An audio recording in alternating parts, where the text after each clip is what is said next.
Bismillahirrahmanirrahim. Assalamualaikum warahmatullahi wabarakatuh. Alhamdulillahi ala ihsani wa syukru lahu ala taufiqihi wa amtinani. Wa asyhadu an la ilaha illallah wahdahu la syarika lahu ta'ziman li sya'nih. Wa asyhadu anna Muhammadan abduhu wa rasuluhu da'ila ridwani. Allahumma salli alaihi wa ala alihi wa ashabihi wa ikhwani. Ibu-ibu, kajian Sisesa yang dirahmati oleh Allah Subhanahu wa taala. Alhamdulillah, puji dan syukur kita panjatkan kepada Allah yang mudahkan kita untuk berkumpul di majelis yang semoga diberkahi oleh Allah Subhanahu wa taala. Salawat dan salam semoga tercurahkan selalu kepada junjungan kita, suri tauladan kita, pemberi syafaat kita, Nabi Muhammad sallallahu alaihi wasallam, juga pada keluarganya serta seluruh sahabat beliau tanpa terkecuali. Pada kesempatan bahagia ini kita akan bahas suatu akhlak yang sangat agung. Yang akhlak tersebut sangat kita butuhkan dalam kehidupan kita ini untuk bisa meraih kebahagiaan di dunia dan juga kebahagiaan di akhirat. Akhlak tersebut sebagaimana sudah diumumkan yaitu memaafkan dan bersabar, ya. Dua hal yang perlu dalam kehidupan kita sehari-hari. Karena kita tahu kita hidup di dunia yang tidak selalu nyaman dengan orang sekitar kita, bahkan terkadang tidak selalu nyaman dengan orang terdekat kita. Allah Subhanahu wa taala telah berfirman, "Laqad khalaqanal insana fi kabad." Sungguh kami telah menciptakan manusia dalam kepayahan, ya.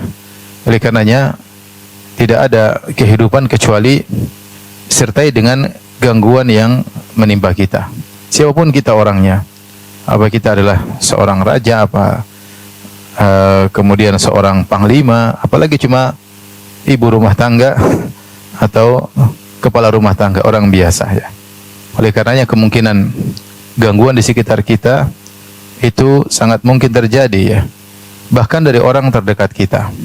Allah Subhanahu wa taala contohnya menyebutkan dalam surat At-Taghabun, kata Allah Subhanahu wa taala, "Ya ayyuhalladzina amanu inna min azwajikum wa auladikum aduwwan lakum fahdharuhum." Wahai orang yang beriman, sungguhnya di antara istri kalian dan anak kalian ada yang menjadi musuh bagi kalian. Maksud di sini maksudnya musuh adalah menyuruh kalian kepada keburukan.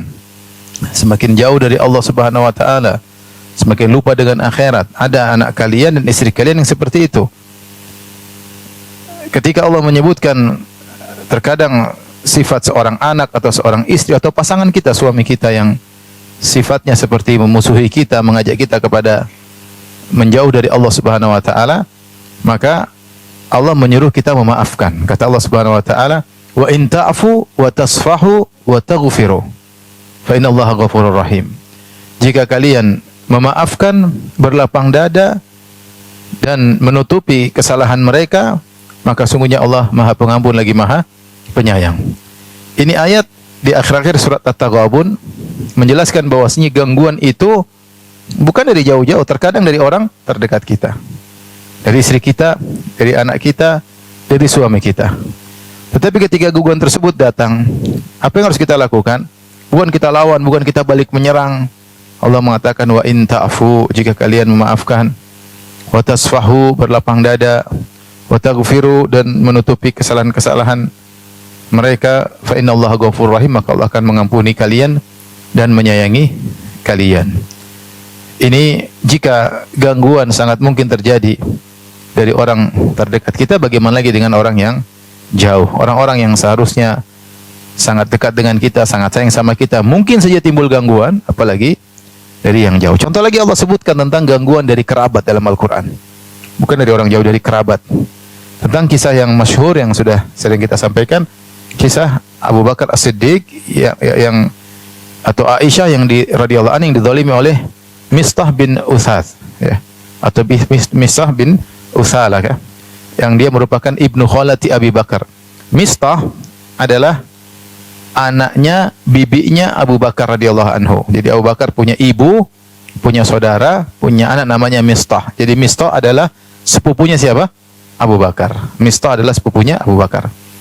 Bagaimana datang gangguan ketika kejadian yang terkenal yang disebut dengan Haditsatul Ifk, kisah kedustaan yang tersebar di kota Madinah, ketika Aisyah radhiyallahu taala anha ketinggalan rombongan, mereka habis pulang dari perang Banil Mustalik. Di tengah perjalanan para sahabat dan Nabi SAW mampir suatu tempat. Kemudian Aisyah minta izin untuk buang hajat. Ternyata ketika dia kembali kalungnya hilang, maka dia cari. Orang-orang menyangka Aisyah sudah masuk di kerandanya. Akhirnya orang-orang pun pergi, Aisyah tertinggal. Kisah yang masyhur. Ketika orang-orang sudah pergi, akhirnya Aisyah menunggu di tempat tersebut sampai siang hari. Akhirnya Aisyah ditemani oleh seorang sahabat namanya Sofwan bin Mu'attal As-Sulami radhiyallahu anhu. Maka Aisyah naik di atas onta, kemudian Sofwan membimbing, menuntun Aisyah sampai masuk di kota Madinah di siang hari bolong. Tentunya kalau memang mereka berdua ada melakukan sesuatu, pasti mereka mungkin masuk malam-malam atau ketika orang sedang tidur. Ini siang hari bolong, semua orang dalam kondisi terjaga. Artinya tidak ada sedikit pun niat jahat mereka berdua.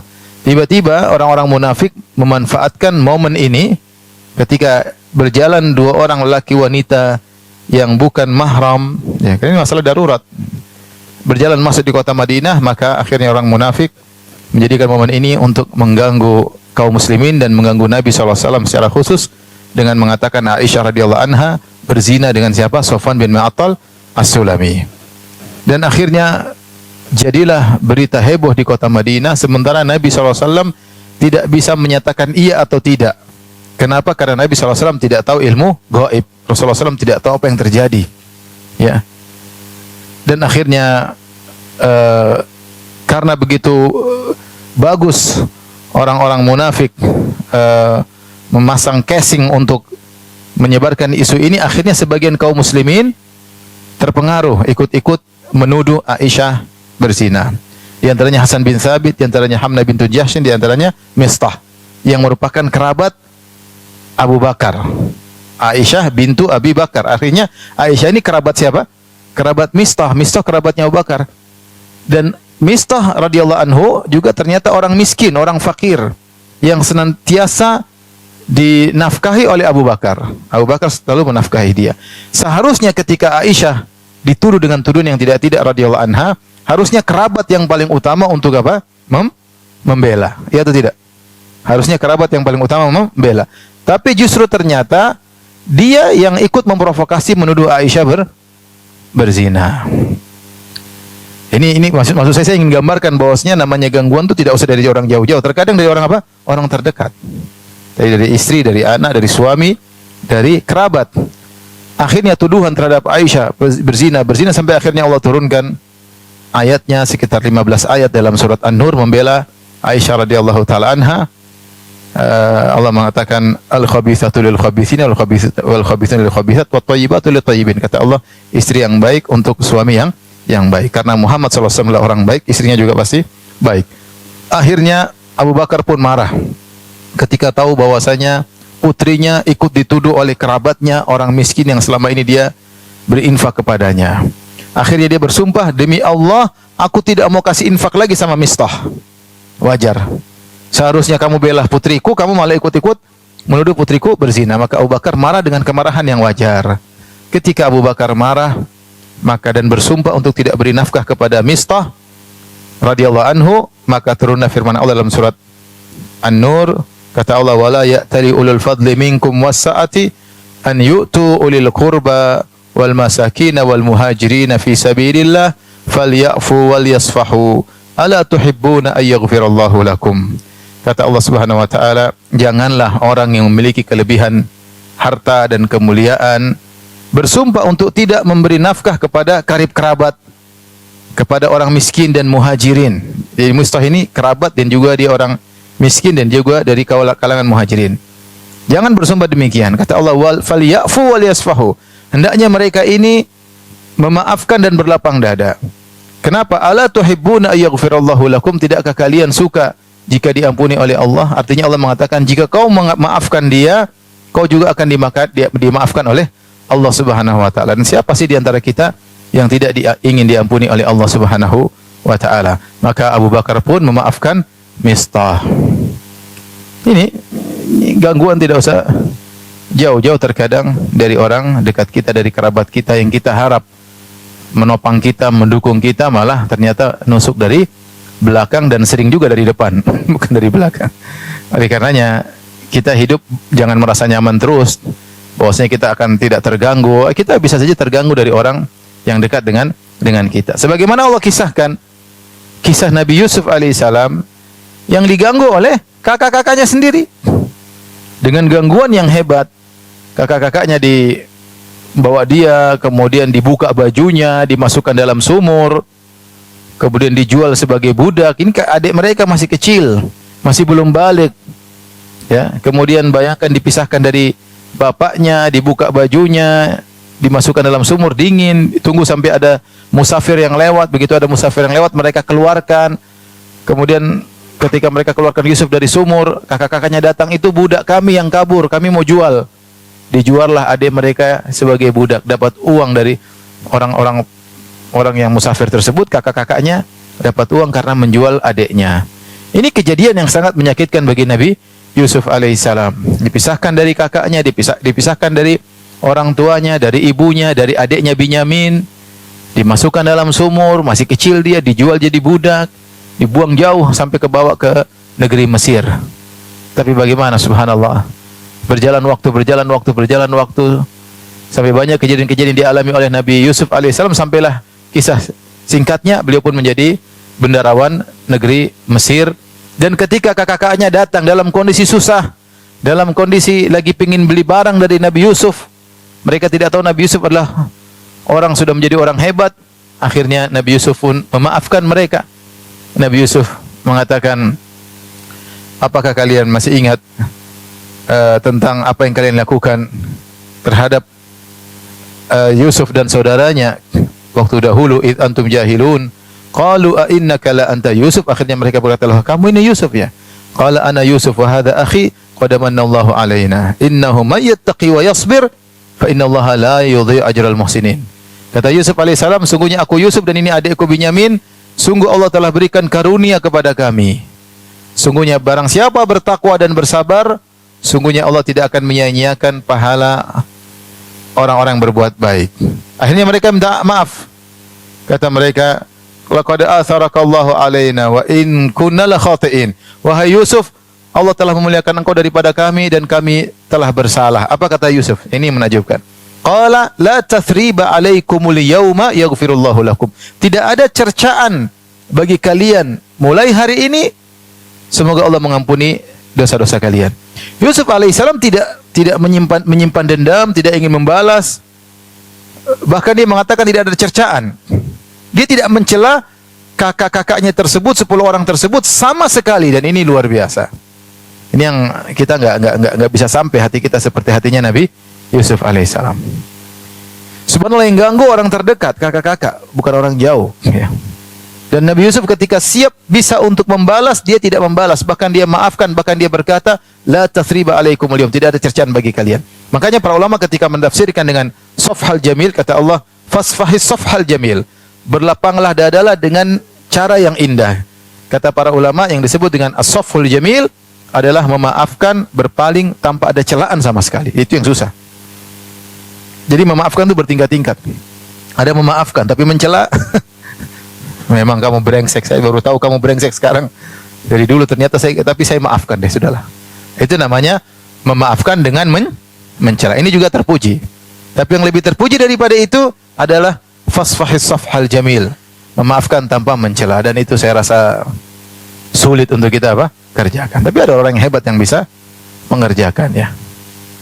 Tapi itu sulit ya. Kebanyakan kita memaafkan saja susah, apalagi memaafkan tanpa mencela. Memaafkan dengan mencela saja setengah mati ya, apalagi memaafkan tanpa mencela. Jadi itulah maksud saya, hidup ini butuh dengan kesabaran dan butuh dengan sifat memaafkan. Kalau ingin bahagia di dunia, kalau kita nggak punya sifat ini, ya mungkin kita nggak bisa sempurna. Ada yang kita maafkan, ada yang nggak kita maafkan. Semakin kita sempurna memiliki sifat ini, semakin dada kita semakin lapang, bisa memaafkan banyak orang, kita semakin mudah bahagia. Ya, oleh karenanya kita butuh jiwa yang besar. Mungkin tubuh kita kurus nggak apa-apa, tapi dadanya besar. Mau masalah banyak, tenang, lapang, besar, mudah maafkan. Daripada badan besar gemuk tapi dadanya kecil, dikit-dikit ngomel, dikit-dikit ngamuk, dikit-dikit tersinggung, dikit-dikit kamu nyinggung saya ya, merasa direndahkan, merasa merasa perasaan dia aja padahal ya. Hidup orang sebenarnya tidak akan bahagia. Orang bahagia itu harus darinya lapang. Makanya Allah tidak memilih para nabi kecuali orang-orang yang berdada besar. Karena mereka bakalan diuji dengan ujian yang banyak, bertubi-tubi, tidak berhenti-berhenti. Lihat Nabi Muhammad sallallahu alaihi wasallam, sejak Allah katakan, "Ya ayyuhal muzammil, ya ayyuhal muddatsir qum fa'anzir." Wahai yang berselimut, bangun dan berilah peringatan. Sejak Allah suruh dia memberikan peringatan, sejak itu dia tidak pernah berhenti dari gangguan. Terus diganggu terus sampai meninggal dunia. Oleh karenanya tidaklah dipilih menjadi para rasul kecuali orang yang dadanya lapang. Ibu yang dirahmati Allah Subhanahu wa taala, inilah yang harus kita renungkan dan kita berusaha memiliki sifat tersebut, yaitu sifat memaafkan dan bersabar. Dan ini dua sifat yang saling bergandengan. Kalau orang tidak sabar nggak bisa memaafkan. Dan tidak bisa orang memaafkan kecuali apa? Sabar. Kalau nggak sabar, gimana memaafkan? Saya maafkan kamu, tapi ngomel, banting sana, banting sini, namanya bukan maafkan. Tidak bisa, kecuali kalau maafkan harus sabar. Kalau nggak bisa sabar, nggak bisa memaafkan. Ini dua hal yang saling bergandengan ya. Dan dua ini adalah ibadah yang sangat agung. Makanya ketika Allah Subhanahu wa taala berfirman, "Khudhil afwa wa'mur bil urfi wa arid 'anil jahilin." Ini dalam surat Al-A'raf ayat 199. Surat ke-7 ayat 199 kata Allah, "Khudhil afwa wa'mur bil urfi." Ambillah sikap memaafkan, wa'mur bil urfi, perintahkanlah untuk berbuat yang ma'ruf, wa arid 'anil jahilin, dan berpalinglah dari orang-orang jahil. Berpalinglah dari orang jahil. Ini ayat ya, ayat ini surat Al-A'raf ayat 199. Ayat ini disebut oleh para ulama yaitu ajma ayat fil akhlak, yaitu ayat yang paling komprehensif tentang akhlak, yang paling mencakup tentang akhlak. Tiga perkara yaitu khudhil afwa, ambillah sikap maafkan, wa amur bil urfi, perintahlah kepada kebajikan, wa arid anil jahilin, kalau ada orang jahil maka berpalinglah. Kita hidup di zaman sekarang banyak orang jahil. Kita harus sering berpaling, jangan sering menengok dan menoleh kepada orang jahil. Kalau kita menoleh kepada orang jahil, kita ikut jahil. Ya, kita hidup di zaman banyak orang jahil, dan orang-orang yang memamerkan kejahilannya di medsos banyak, bangga dengan kejahilannya. Kalau kita ikut-ikut menengok, menoleh kepada orang jahil, kita bakalan jahil. Baik, kita ambil pada poin pertama, khudhil afwa. Khudhil afwa, apa maksudnya? Ambillah sikap maafkan. Tentunya yang kita pahami sikap maafkan yang tadi sudah kita jelaskan. Kalau ada orang salah sama kita, kita maafkan. Ini secara zahir, tapi ada tafsiran khusus tentang ayat ini. Apa ini maksud dengan mengambil sikap memaafkan? Saya bacakan perkataan Syekh Abdurrahman bin Nasir As-Sa'di rahimahullahu taala. Hadhil ayatu jami'atun li husnil khuluqi ma'an nas. Ayat ini adalah ayat yang mencakup akhlak yang mulia ketika berinteraksi dengan masyarakat. Wa ma yanbaghi fi muamalatihim, apa yang harus kita lakukan ketika bermuamalah dengan masyarakat. Falladhi yanbaghi, yang harus kita lakukan an yu'amil bihin nas an ya'khudhal afwa. Yaitu kalau kita ingin bermuamalah dengan orang lain, maka kita mengambil sikap memaafkan. Apa maksudnya? Saya bacakan maknanya. Yaitu bagaimana kau mengambil sikap memaafkan, ini makna yang kedua. Kalau makna yang pertama, ada orang salah kita maafkan. Makna yang kedua, agar kita bisa tentram dalam kehidupan kita, agar kita bisa nyaman. Terimalah akhlak atau sikap orang lain kepada kita yang mudah mereka lakukan. Ya. Baik perkataan, perbuatan, maka jangan kau bebani mereka yang di luar kemampuan mereka. Tetapi berterima kasihlah atas kebaikan yang mereka lakukan dan maafkanlah kekurangan mereka. Maksud ayat ini, kita al-afwu, yaitu kita memaafkan. Artinya kalau kita bergaul dengan orang lain, dengan istri kita, dengan anak kita, dengan teman kita, jangan terlalu ekspektasi yang tinggi, jangan. Kita bersikap dengan mereka yang mudah mereka lakukan. Lebih daripada itu sudah, kita nggak usah berharap. Contoh, saya punya tetangga, misalnya saya punya tetangga, saya berharap tetangga saya adalah tetangga yang paling baik, setiap hari ngirim makanan, tapi nggak pernah. Ya sudah, jangan terlalu berharap apa. Ya begitulah sekarang manusia. Nah, ketika tidak sesuai dengan yang kita harapkan, jangan kita sikapi dengan keburukan. Kita tetap berbuat baik sama dia, dia tidak berbuat baik sama kita, sudah, begitulah banyak manusia zaman sekarang, jangan berlebih-lebihan dalam berharap kepada mereka. Ya. Itu dengan begitu kita tentram. Kita punya teman. Harapan kita teman kita ini kalau kita lagi kelilit utang, dia bayarin utang kita. Tapi dia nggak pernah bayar utang kita, bahkan dia nggak pernah tanya kamu punya utang atau tidak, bahkan dia pinjam uang sama kita. Ya kita jangan, ya sudahlah. Orang sekarang banyak yang seperti itu. Jadi kamu tuh teman kok nggak usah. Kalau kita terlalu menuntut sama teman kita, sama orang dekat kita, namanya kita tidak maafkan. Nah, Allah mengajarkan pada kita dalam menjalani kehidupan mudah memaafkan. Yang orang lakukan baik kita terima, yang tidak baik ya sudahlah. Kekurangan mereka tidak bisa sempurna dalam bergaul dengan kita. Ya sudah.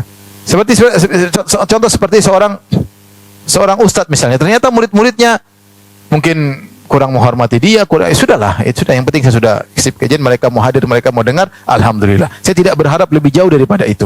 Misalnya, agar kita tentram. Adapun kalau kita ekspektasi kita tinggi, berharap tinggi, ternyata tidak sesuai, kita ngomel, ngerundel, ini yang buat hati kita sengsara. Ini kita lakukan dengan siapa saja. Dia punya anak, harapan kita anak kita sih begini, tapi ya, kalau nggak ada, ya sudah. Anak-anak sekarang juga begitu. Tugas kita apa? Kita nasihati pelan-pelan. Ya. Bukan berarti kita biarkan juga, tapi kita maafkan dan kita mulai nasihati secara pelan-pelan. Ya. Seperti contoh sederhana, ada orang datang kepada saya, dia bawa suaminya depan saya. Ustadz, suami saya ini Ustadz, kerjanya main game terus Ustadz depan saya. Istri sama suaminya diem aja gini. Terus ya saya bilang sama ibu itu, ya, tapi dia sholat nggak? Sholat. Baca Quran nggak? Baca Quran. Nah, banyak kebaikan dilakukan. Ya udahlah, cuma main game aja kok, saya bilang. Ya nasihati baik-baik ya. Mungkin dia terlalu berharap tinggi, suaminya harus begini. Orang juga banyak yang main game. Bukan berarti kita menyepelekan, tidak, tapi terimalah terlebih dahulu sambil kau nasihati.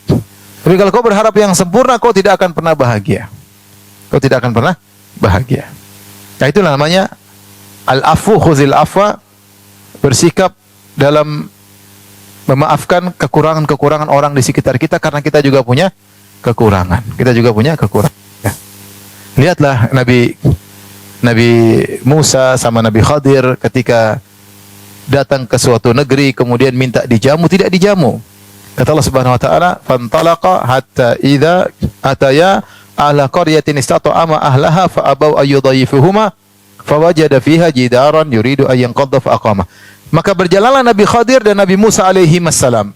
Sampailah di suatu negeri, suatu kampung. Fastata'ama ahlaha. Maka mereka berdua minta makan, minta dijamu, karena kami tamu, punya hak untuk dijamu. Itu tradisi orang-orang terdahulu. Datang ke suatu negeri, punya hak untuk dijamu. Fa'abau ayyudhaifuhuma. Mereka semuanya enggan untuk menjamu Nabi Musa dengan Nabi Khadir. Tapi mereka tidak gerundel-gerundel, tidak marah-marah, tidak mengatakan kalian enggak tahu saya nabi. Enggak. Mereka tidak ajak makan, pergi, selesai. Ya, begitulah sifat manusia sekitar kita. Kita bukan hidup di zaman kaum Ansar, kaum Muhajirin. Ingat, kita hidup di zaman tahun 2022, sebentar lagi 2023. Manusia dengan berbagai macam model, dengan berbagai kebutuhannya, dengan berbagai macam kesibukannya. Mungkin saya ustadz, saya pengen ibu-ibu ngaji tiap jam di depan saya, ngaji buku ini, ngaji buku ini, ngaji buku ini. Saya pengennya demikian. Tapi baru ngaji sedikit sudah lupa, terus saya mau apain? Ya udahlah, begitulah ibu-ibu zaman sekarang, mau diapain? Mau dipaksa ngapal ini, ngapal anu, enggak bakalan hafal.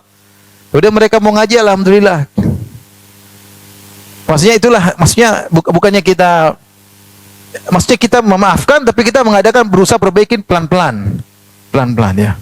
Anak-anak misalnya, pingin anak-anak kalau pulang dari pondok duduk baca Quran melulu. Enggak, anak pulang ke pondok main game. Di pondok enggak pernah main game, ketika di rumah pengen main game. Udah, anak-anak juga begitu, tapi kita kontrol, nasihati. Jadi terimalah apa yang bisa dilakukan oleh orang-orang sekitar kita. Mereka tidak bakalan sempurna, kita maafkan kekurangan mereka sambil kita perbaiki sedikit demi sedikit.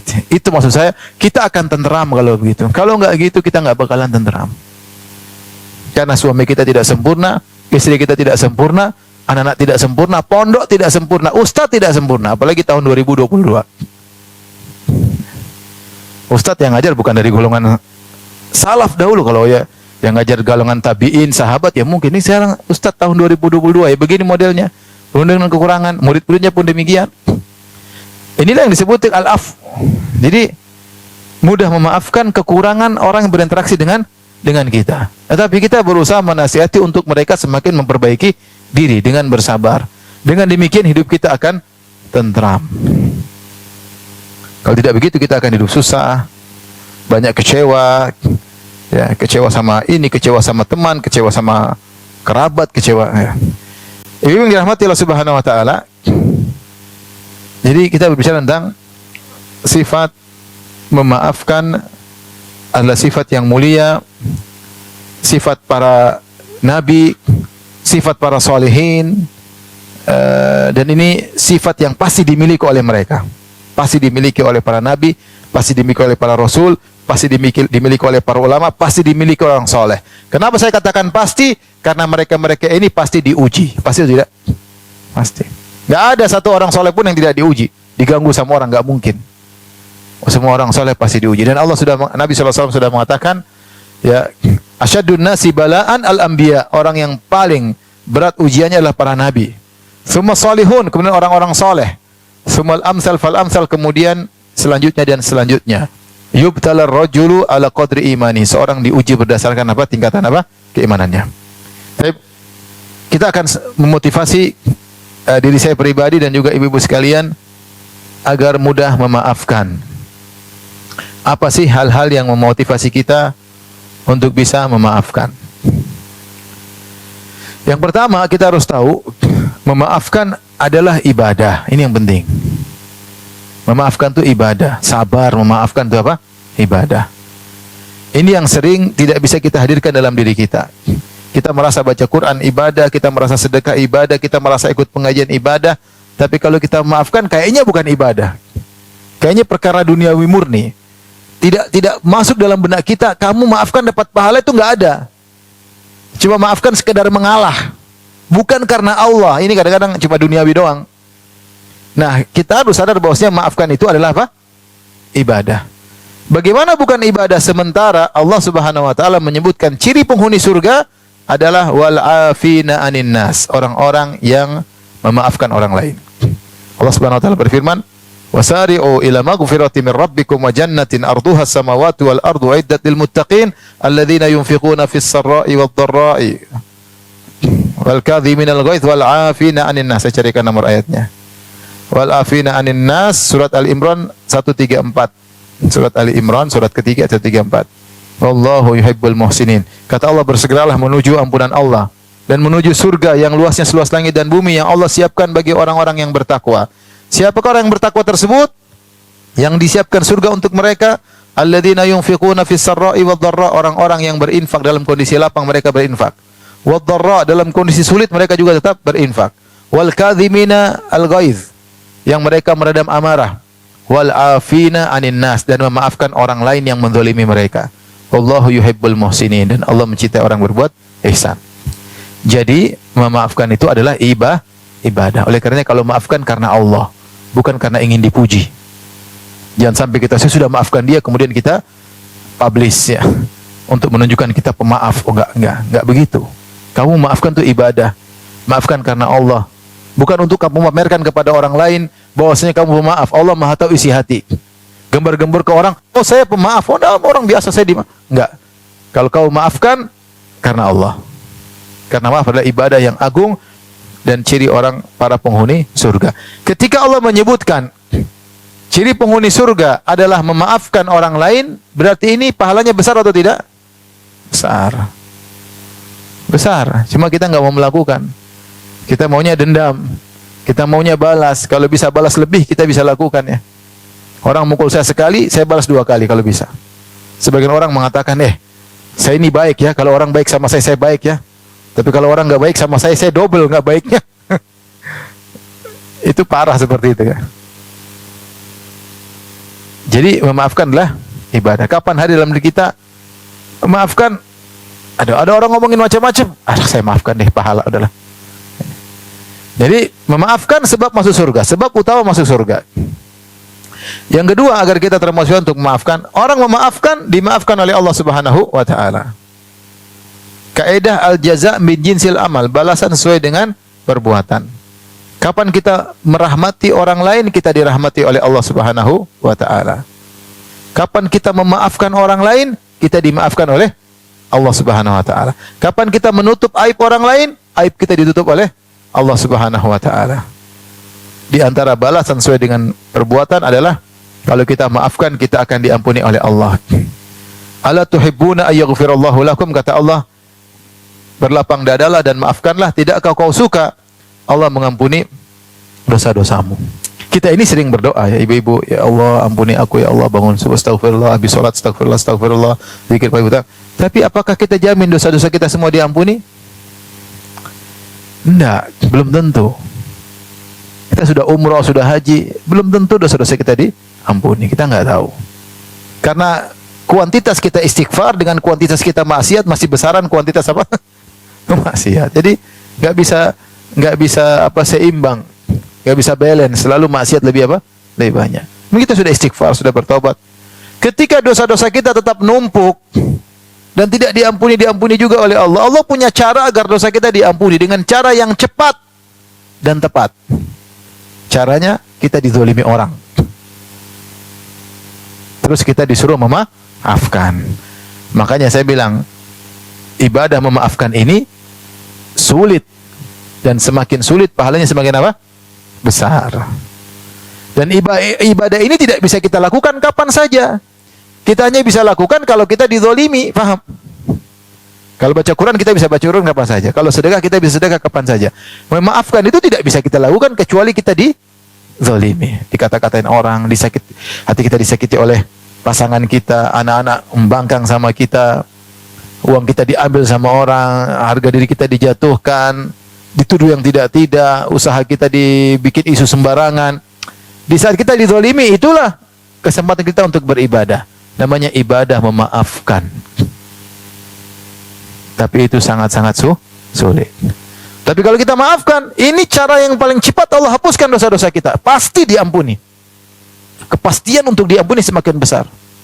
Karena kaedahnya al-jaza min jinsil amal. Balasan sesuai dengan apa? Perbuatan.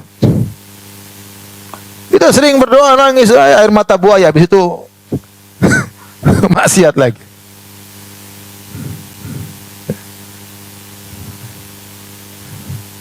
Nanti bikin masalah sama teman, maafkan, ulangi lagi.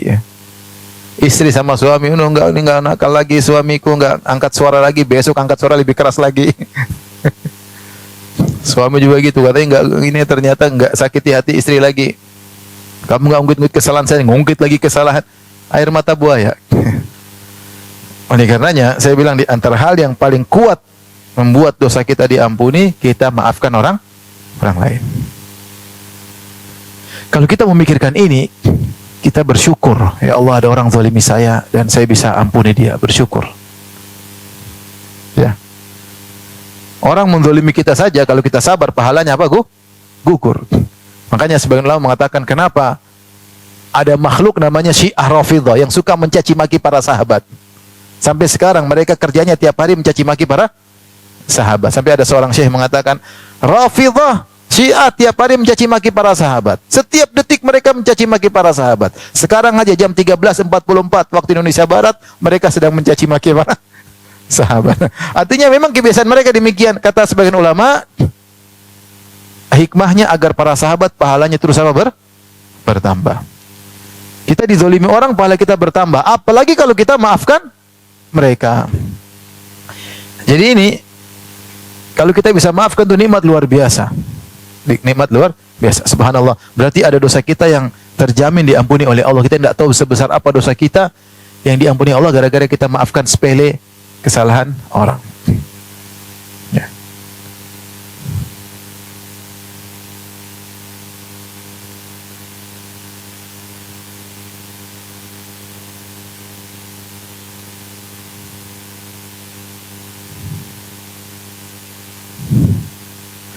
Jadi yang kedua, jadi tadi agar kita semangat untuk maafkan, bahwasanya dosa kita akan diampuni. Kemudian diantaranya agar kita semangat untuk dimaafkan oleh Allah Subhanahu Wa Taala, yaitu bahwasanya kalau kita maafkan, pahalanya lebih besar daripada kalau kita minta dikisos pada hari kiamat kelak. Ya. Sebagian orang tidak memaafkan, dia ingin kisos pada hari kiamat kelak. Misalnya orang si A maki si B, dia bilang, B, kamu bangsat, kamu bajingan, kamu kecoa, kamu kampret, kamu kadrun, kamu macam si B bilang, oh, enggak apa-apa, nanti di akhirat. Apa? Itu semua kadrun, kampret, kecoa, apalagi macam-macam itu semua nanti jadi pahala saya. Kamu transfer pahalamu kepada saya. Ini dia tidak memaafkan, tapi dia mau kisos. Dan itu hak dia, boleh. Saya nggak maafkan, enggak di akhirat. Silakan ngomong terus ngomong. Apalagi kampret, kadrun, apalagi cebong, apalagi semua, keluarkan semua omongan itu keluar. Coba apa semua. Nanti hari akhirat semua jadi apa? Pahala. Dia berhak untuk mendapat kisos dan dia dapat pahala. Tapi kata para ulama, kalau dia memaafkan, pahalanya lebih besar daripada kisosnya. Makanya Allah mengatakan, faman afa wa aslaha fa ajruhu 'ala Allah. Siapa yang maafkan dan berbuat perbaikan, pahalanya di sisi Allah, menunjukkan pahalanya besar. Jadi lebih baik kalau kita dizalimi, kita punya dua pilihan atau tiga pilihan. Kita punya tiga pilihan. Di pilihan pertama kita balas, boleh. Dia bilang kita kampret, kita bilang kamu kampret, boleh. Dan kita tidak berdosa. Dosanya semua sama dia. Kata Nabi SAW, al-mustabban, dua orang yang saling mencaci maki, alal badi, dosanya bagi orang yang memulai. Semuanya ngumpul bagi orang yang, siapa yang mulai, semuanya kena dia. Selama kita balasnya setimpal. Dia bilang kampret, kita bilang kampret. Dia bilang kadrun, kita bilang kamu juga kadrun. Terus semuanya lari ke dia. Kemungkinan kedua, kita nggak balas, kita diam aja, tapi kita nggak maafkan. Kita minta kisos di mana? Di akhirat. Yang ketiga, kita maafkan. Nah, ini pahalanya lebih besar. Dia bilang kampret, ya enggak, orang jahil, nggak ngerti, biarlah, semoga Allah maafkan dia. Udah, kita dapat pahala lebih besar di akhirat. Pahalanya lebih gede di akhirat. Yang bahaya kalau kita melakukan opsi yang keempat, yaitu kita membalas dengan berlebihan.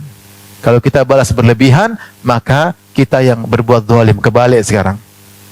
Contoh, dia bilang kita kampret, kita bilang kamu kampret, busuk, ada busuknya. Ini busuk itu dosa buat kita. Dua kampret dari dia, kampret dari kita buat dia. Tapi tambahan busuk itu jadi apa? Dosa kita.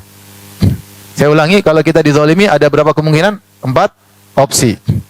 Opsi yang pertama, kita balas setimpal. Ini dosa enggak? Enggak. Kata Allah, wa jazaa'u sayyi'atin sayyi'atun mithluha. Siapa yang balas, balaslah dengan yang setimpal.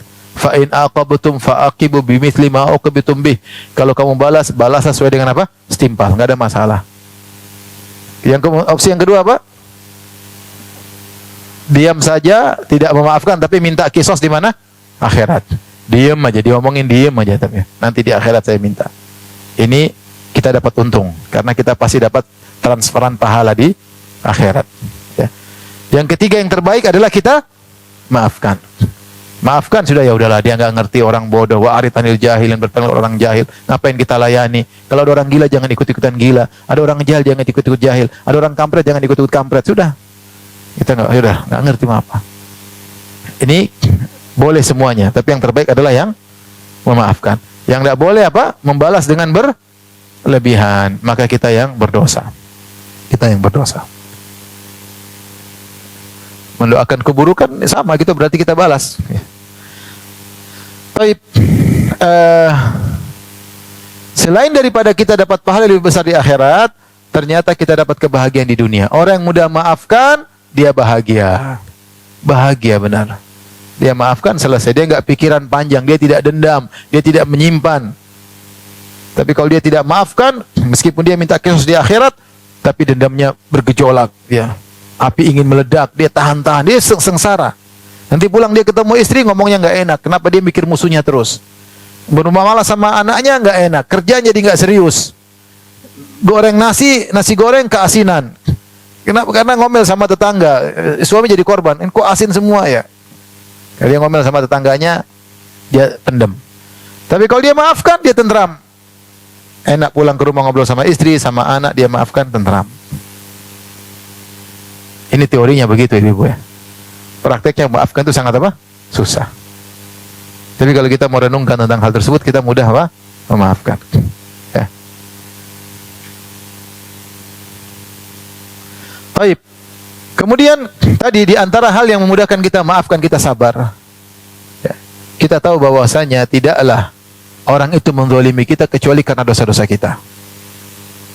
Itu di antara hukuman yang disegerakan oleh Allah Subhanahu wa taala. Ya udahlah. Siapa sih di antara kita yang tidak luput dari dosa? Siapa sih? Siapa sih yang, kalau kita laki-laki yang tidak melihat yang haram, pasti melihat yang haram. Naik pesawat ketemu pramugari pasti lihat dia buka apa? Auratnya. Mau tutup mata ya gimana juga ya. Ya nggak bisa. Dari duduk depan di bisnis kelas dilayani agak mungkin. Mbak ini aja kan nggak bisa juga, susah. Ya kita bagaimana? Maksudnya Mbak, ya mana yang menunya yang ini aja yang ini? Nggak bisa. Ya saya belum mampu. Harusnya bisa, cuma saya belum mampu. Ya saya pasti ngelihat ya Mbak yang ini, yang pasti begini lihat ke bawah tetap aja ada bayang-bayangnya, nggak bisa. Ya nggak bisa. Ini kenyataan, kita bicara kenyataan.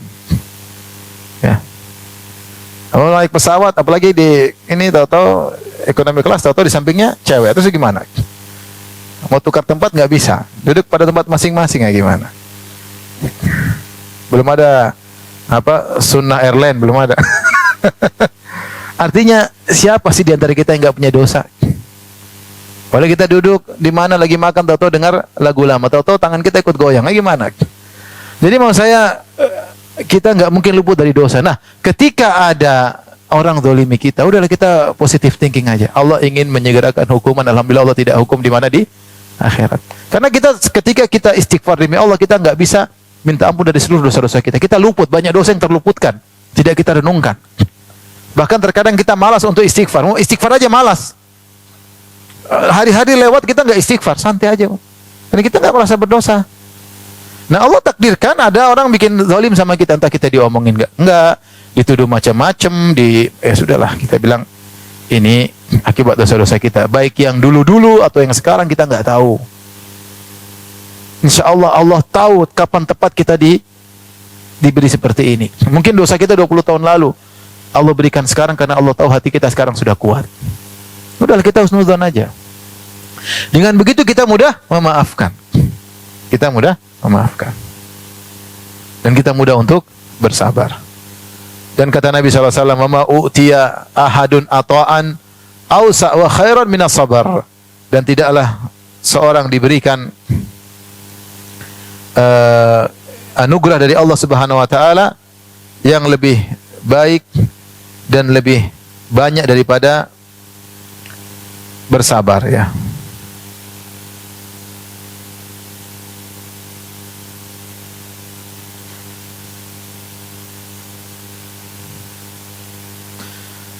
Kemudian di antara yang membantu kita untuk mampu atau mudah untuk memaafkan, yakinlah orang yang memaafkan karena Allah diangkat derajatnya oleh Allah Subhanahu wa taala. Diangkat derajatnya oleh Allah Subhanahu wa taala. Dalam suatu hadis kata Nabi sallallahu alaihi wasallam, "Ma naqasat shadaqatun min mal." Allah tidak akan mengurangi harta bagi orang yang bersedekah. Orang yang bersedekah zahirnya hartanya kurang, tapi kata Allah, kata Nabi tidak akan berkurang. Karena pasti Allah akan ganti dengan cara Allah Subhanahu wa taala, bahkan lebih banyak. Kemudian kata Nabi sallallahu alaihi wasallam, "Wa ma zadallahu 'abdan bi afin illa izzan." Tidaklah seorang memaafkan karena Allah kecuali Allah akan angkat derajatnya. Kebanyakan orang kalau lihat seorang mengalah, dia lemah, makanya dia mengalah melulu. Tapi yakinlah orang mengalah karena Allah pasti diangkat apa? Derajatnya. Tidak usah jauh-jauh kita bicara tentang teman-teman kita, alhamdulillah dakwah sunnah. Kita dizalimi, dituduh yang tidak-tidak, dibilang tukang mengkafirkan, dituduh. Tapi alhamdulillah berkembang atau tidak? Berkembang, alhamdulillah. Sekolah di mana-mana, banyak orang tahu itu cuma tuduhan dusta. Udah kita maafkan, kita nggak nyerang balas, kita nggak berkelahi dengan mereka. Sabarlah, mereka nggak ngerti mau diapain. Mungkin mereka nuduh karena ada urusan duniawi, karena perut mereka terganggu, karena sudahlah kita maafkan. Orang nggak ngerti mau diapain. Tuduh macam-macam, di macam-macam ya. Nah, kita bicara sederhana, jadi kita lihat di depan mata kenyataan.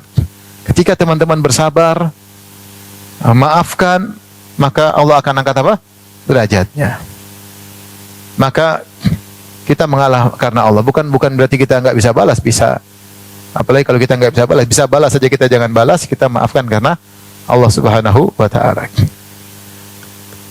Dan di antara ibadah yang agung adalah memaafkan ketika mampu untuk membalas. Memaafkan ketika mampu untuk apa? Membalas. Dan itu yang dicontohkan oleh Nabi Yusuf alaihissalam dan Nabi Muhammad sallallahu alaihi wasallam. Dan itulah sifat Allah Subhanahu wa taala. Kata Allah Subhanahu wa taala, "Innallaha kana afuwan qadira." Sungguhnya Allah itu Maha Pemaaf dan Maha Kuasa. Kata para ulama, Allah menggabungkan sifat al-afu dengan al-qudrah. Allah itu Maha memaafkan dan Maha mampu, menunjukkan Allah itu maafkan bukan karena kelemahan. Allah mampu untuk membalas, tapi Allah memaafkan. Nah, kalau orang bisa seperti itu, ya itu yang terbaik. Seperti kata Nabi sallallahu alaihi wasallam, "Man kadzama ghaidhan wa huwa yaqdiru ala an yunaffidahu, da'ahu Allahu yaumal qiyamah hatta yuhayyirahu Allah min ayil hurisya'a." Kata Nabi sallallahu alaihi wasallam, siapa yang meredam amarah padahal dia mampu melampiaskannya, dia mampu. Dia lagi marah, emosi. Al-ghaidh itu maksudnya kemarahan sudah dikerongkongan, sudah tinggal dilungkapkan. Muka sudah merah, otot sudah tegang, tapi dia redam. Padahal dia mampu melampiaskannya, maka Allah akan panggil dia pada hari kiamat di depan khalayak. Kemudian Allah suruh dia pilih bidadari mana yang dia sukai. Kenapa? Karena dia memaafkan ketika mampu untuk apa? Melampiaskan. Dan itulah yang contohkan Nabi Yusuf alaihissalam. Nabi Yusuf, kakak-kakaknya minta maaf kepada dia ketika dia mampu untuk balas mereka. Kalian dulu yang buang saya di sumur, kalian yang buka baju saya, kalian menjual saya jadi budak, kalian menjauhkan saya dari orang tua. Tapi Yusuf alaihissalam tidak ngomong sama sekali tentang hal itu. Dia diam dan dia bilang tidak ada celah bagi kalian. Dia memaafkan ketika mampu untuk apa? Membalas. Lihatlah Nabi Muhammad SAW ketika diusir dari kota Mekah, harus meninggalkan rumahnya. Rumahnya diambil oleh orang. Dia punya rumah penuh kenangan sama Khadijah radhiyallahu anha. Situlah dengan istrinya, situlah lahir anak-anaknya, disitulah dia tidur sama keluarganya. Diambil dan dia harus pergi. Padahal itu kampung halamannya. Disitulah dia, kakeknya dulu tinggal di situ. Penguasa kota Mekah kakeknya dulu. Dia diusir. Diusir, kemudian dikejar-kejar, mau dibunuh. Mereka datang berulang-ulang untuk membunuh Nabi dalam perang Badar, dalam perang Uhud, dalam perang Khandaq. 8 tahun kemudian Rasulullah SAW balik ke kota Mekah. Bawa pasukan 10.000 orang, siap untuk menghabisi orang Quraisy. Artinya Rasulullah SAW siap, mampu untuk menghabisi atau tidak? Mampu. Tapi ketika dia saat dia mampu untuk membalas, dia justru memaafkan. Ketika dia kumpul dengan orang Quraisy sudah tidak bisa apa-apa. Rasulullah SAW berkata, "Ma tazunnun anni fa'ilum bikum?" Menurut kalian, apa yang aku lakukan kepada kalian? Kata mereka, "Anta khairuna ibnu khairina." Engkau adalah orang terbaik kami, wahai Rasul, wahai Muhammad. Mereka masih kafir. Engkau adalah putra dari orang terbaik kami, Abdullah bapakmu. Kata Rasulullah SAW, "Idhabu fa antumut tulaqa." Pergilah kalian bebas, kalian bebas.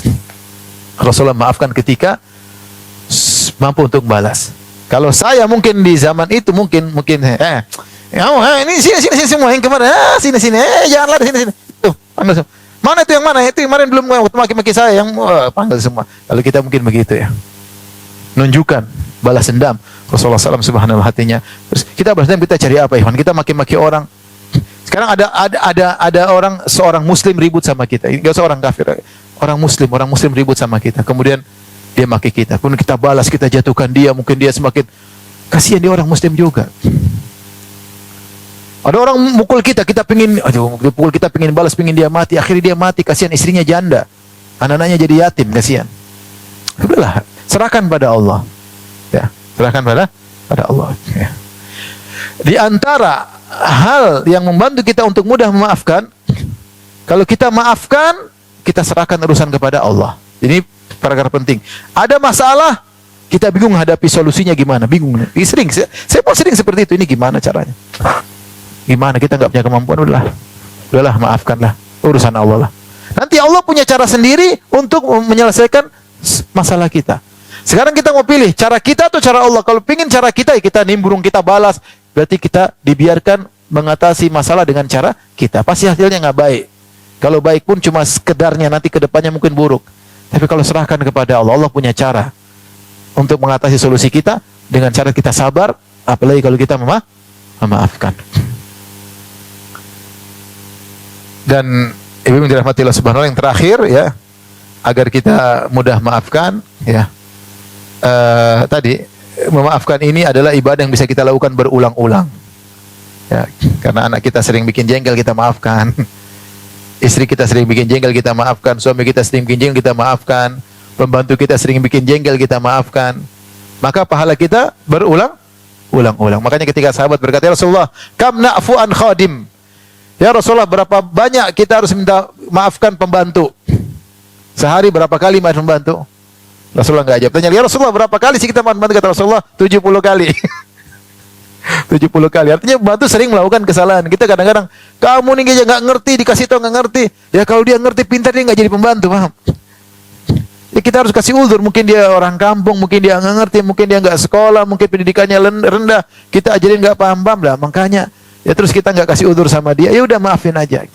Kalau dia salah kita bimbing. Kalau dia nggak sengaja menjatuhkan sesuatu, ya sudah kita maafkan. Karena kita dapat pahala ketika maafkan dia. Semakin sering kita maafkan, kita dapat pahala banyak. Semakin kita diampuni dosa-dosa kita oleh Allah Subhanahu wa taala. Demikianlah ibu-ibu yang dirahmati Allah Subhanahu wa taala. Ini teori yang bisa saya sampaikan. Saya pun belum tentu bisa mempraktekannya dengan baik ya. Ibu-ibu berjuang ya, minta kepada Allah agar termasuk al-afina anin nas.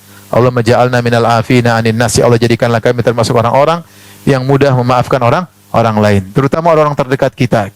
Kalau kita nggak maafkan orang-orang terdekat kita, kita semakin sengsara. Kalau kita punya musuh jauh di Amerika sana, atau di Thailand, atau di Inggris, nggak ada masalah, ribut nggak pernah ketemu.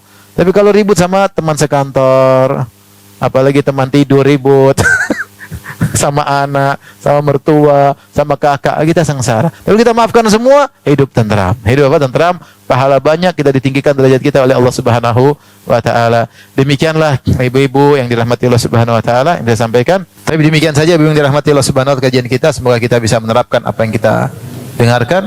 Kurang lebihnya saya mohon maaf. Wabillahi taufiq wal hidayah. Assalamualaikum warahmatullahi wabarakatuh.